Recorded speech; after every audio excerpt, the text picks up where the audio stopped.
La seule chose que je peux vous dire au moment où je vous parle, c'est que je vais bien. Et donc je rencontre Hollande, je lui dis moi c'est fini, tu fais ton truc tout seul, tu mets le score que tu veux, parce que moi je participe pas à ton truc. Oh, allez, tu vas pas discréditer le parti, je sais bien que tu aimes ce parti, ce qui est vrai, tu veux pas le salir, tu reconnais que tu as perdu. Je dis évidemment je le sais bien, je m'attendais même pas à gagner, mais à faire un score. Bon alors comment on arrange ça? Bon, on l'a arrangé, comme on dit.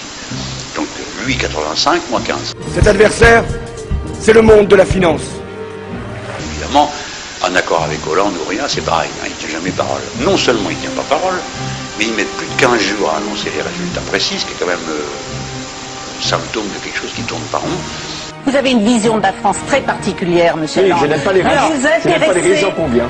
C'est un homme qui aime jouer, et que ça l'amusait de me voir humilié, de me voir foudrage, ça le distrayait. Attendez, comment vous pouvez ne pas admettre l'idée que pour être président de la République, il faut avoir fait ses preuves dans des activités intermédiaires. Il n'a aucune expérience. Vous pouvez pas prendre ce risque-là, mais c'est ridicule. Je comprends même pas qu'on se pose pas la question. Vous croyez que c'est ça qu'on a besoin? Non mais, attendez, on est malade. Vous n'avez pas remarqué qu'on est malade dans le monde? Que pour l'instant, il y a 2 mecs qu'on entend. Les autres, on les entend pas. Il y en a 2 qu'on entend.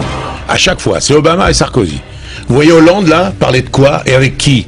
Ils savent même pas qu'il habite, ils savent même pas qu'il existe. La France, c'est pas une espèce d'univers qui se trouve indépendant de tout le reste. Madame, la France, c'est 2% du monde. Encore un exemple sur la fiscalité. Je vais aligner la fiscalité du capital sur le travail. J'en ai parlé, c'est ce qui se voit. Ah, ça a l'air d'être une mesure de justice. Seulement le capital, je vais le raréfier et sans capital, je n'aurai pas de croissance. Je vais taxer plus les gérants du CAC 40. C'est ce qui se voit. Or, ce qui ne se voit pas, c'est que la plupart de ces entreprises ne gagnent plus du tout d'argent sur notre territoire. Sur la banque, je vais interdire aux banques d'aller dans les paradis fiscaux. Ah, c'est bien. Seulement, moi, je suis banquier, je vais à Londres, c'est pas un paradis fiscal, et quand je suis à Londres, après, je vais où je veux.